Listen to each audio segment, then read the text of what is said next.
Previous वाली video में guys हमने speciation, evolution and homologous organs जो होते हैं उनके बारे में पढ़ लिया था कि होमोलोगस ऑर्गन क्या होते हैं, एनालोगस ऑर्गन्स क्या होते हैं, वेस्टिजिकल ऑर्गन्स क्या होते हैं।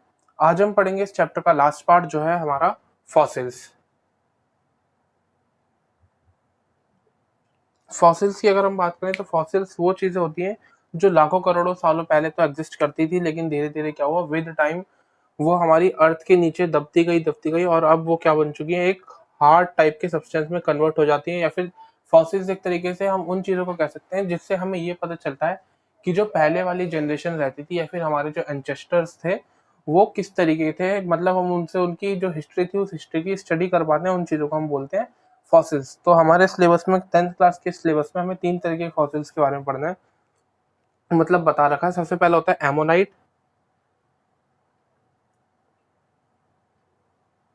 एमोनाइट जो होता है गाइस, ये जितने भी इन्वर्टिब्रेट्स होते हैं उन इन्वर्टिब्रेट्स का फॉसिल होता है।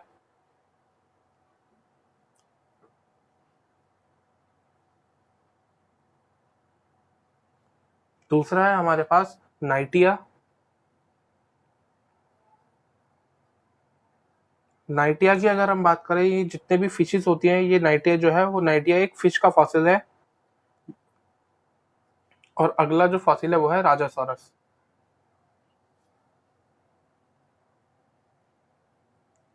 ये जो फॉसिल है गाइस डायनासोर्स के फॉसिल्स हैं।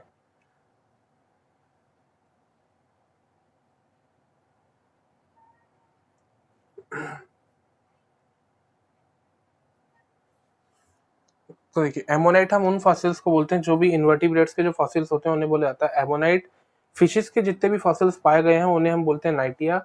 एंड डायनासोरस के जितने भी फॉसिल्स हैं, राजासोरस जो था, राजासोरस एक फॉसिल था डायनासोरस का जो हमने काफी सालों पहले मिला था। कुछ ऐसे भी फॉसिल्स है गाइस, देखिए एक हमारे पास फॉसिल है जिसका नाम है आर्कियोप्टेरिक्स। बहुत सारे फॉसिल्स ऐसे भी होते हैं जिससे हमें ये पता चलता है कि पहले की जो जनरेशन थी और जो या फिर पहले वाले जो एंसेस्टर्स थे और जो एट प्रेजेंट हमारे पास ऑर्गेनिजम्स है उनके बीच में कैसा लिंक था, मतलब वो किससे इवॉल्व हुए हैं। तो ऐसे एक हमारे पास फॉसिल है जिसे हम बोलते हैं आर्कियोप्टेरिक्स।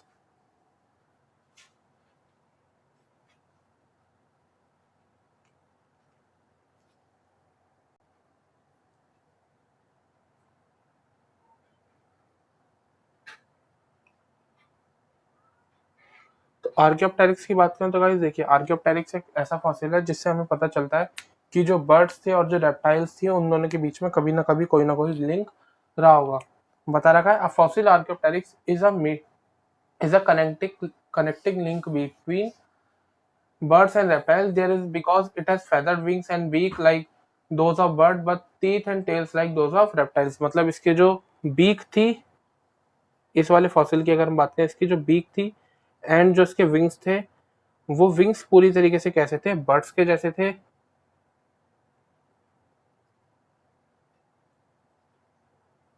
लेकिन अगर हम बात करें इसकी टीथ की एंड टेल्स की, तो इसके टीथ और जो टेल्स थे वो सारे के सारे कैसे थे, पूरे रेप्टाइल्स जैसे। मतलब इसमें क्या थे, बर्ड्स जैसे भी गुण थे और कुछ कुछ रेप्टाइल्स जैसे भी कैरेक्टर्स थे।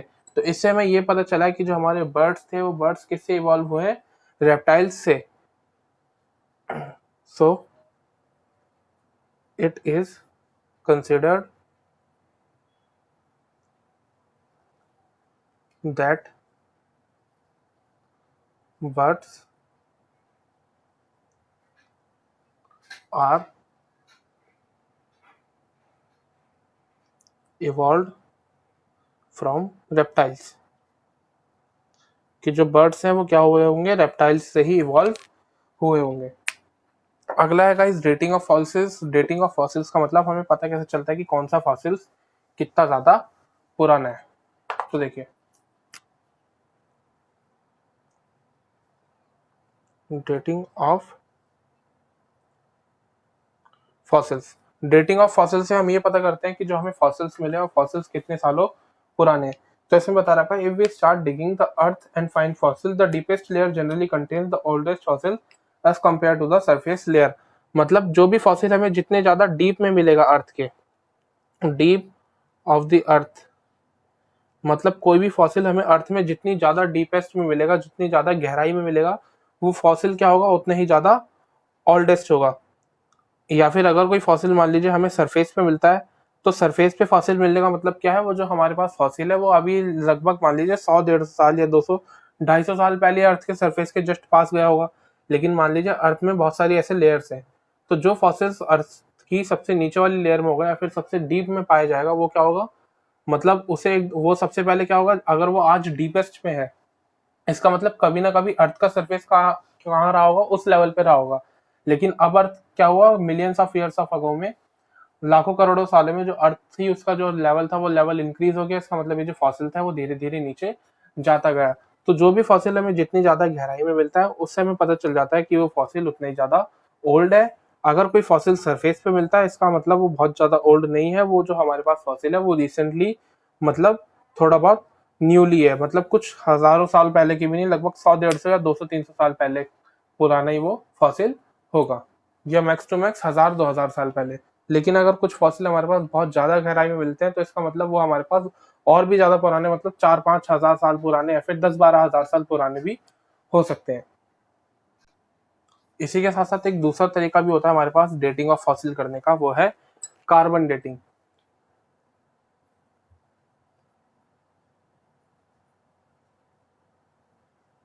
कार्बन डेटिंग गाइस एक ऐसी टेक्निक होती है जिससे हम ये पता कर पाते हैं कि जो फॉसिल था वो फॉसिल कितना ज्यादा पुराना था। क्योंकि जितने भी फॉसिल्स वगैरह होते हैं उनसे कुछ रेडिएशंस वगैरह जो होती हैं वो निकल रही होती है। तो उन्हीं रेडिएशंस की मदद से हम ये पता कर पाते हैं कि वो जो हमारा फॉसिल होगा, फॉसिल कितना ज्यादा पुराना होगा, और आज से लगभग कितने सालों पहले वो फॉसिल, मतलब जो फॉसिल था वो जिंदा रहा होगा। मतलब कोई ऑर्गेनिज्म होगा, वो ऑर्गेनिज्म जब मर गया उसके बाद वो क्या बन चुका होगा, उसका फॉसिल बन चुका होगा। तो कार्बन डेटिंग भी एक ऐसी टेक्निक है जिससे हमें पता चल जाता है कि कोई फॉसिल कितना ज्यादा पुराना है। अगर आप आगे हायर स्टडीज करेंगे तो आपको कार्बन डेटिंग के बारे में वो आगे भी और बता देंगे, लेकिन सिलेबस में कार्बन डेटिंग के बारे में ज्यादा कुछ है नहीं, इसलिए मैं अभी आपको बता नहीं रहा। अब देखिए फॉसिल्स का हमारे पास यूज क्या होता है, कि हमें फॉसिल से पता क्या चलता है। हमें ये पता है कि हमारे जो जनरेशन थी या फिर जो एंसेस्टर्स वगैरह थे पहले जमाने के, वो रहते थे, उनका अपना अलग लाइफ स्टाइल था। लेकिन हमें उसकी मदद क्यों है, फॉसिल का जो यूज है वो यूज क्या है, यूजेस ऑफ फॉसिल्स। देखिए देखिए सबसे पहला पॉइंट यही है कि फॉसिल्स से हमें क्या पता चल जाता है, हमारी हिस्ट्री के बारे में पता चलता है कि प्लांट एंड एनिमल्स की जो हिस्ट्री थी वो हिस्ट्री किस तरीके की थी। Fossils are used to determine the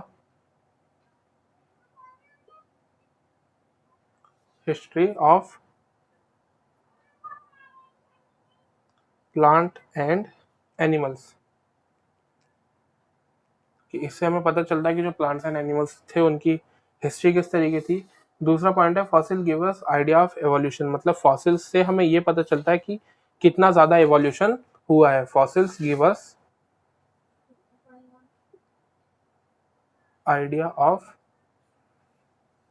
evolution, की इससे हमें एक बारे में पता चल जाता है कि जो एवोल्यूशन है वो एवोल्यूशन कितना ज्यादा हुआ है, कि पहले की स्पीशीज किस तरीके थी और वो आज इवॉल्व होकर किस तरीके की बन चुकी है।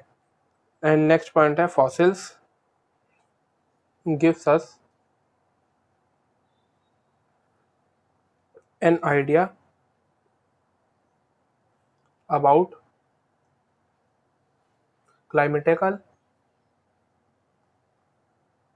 climatic condition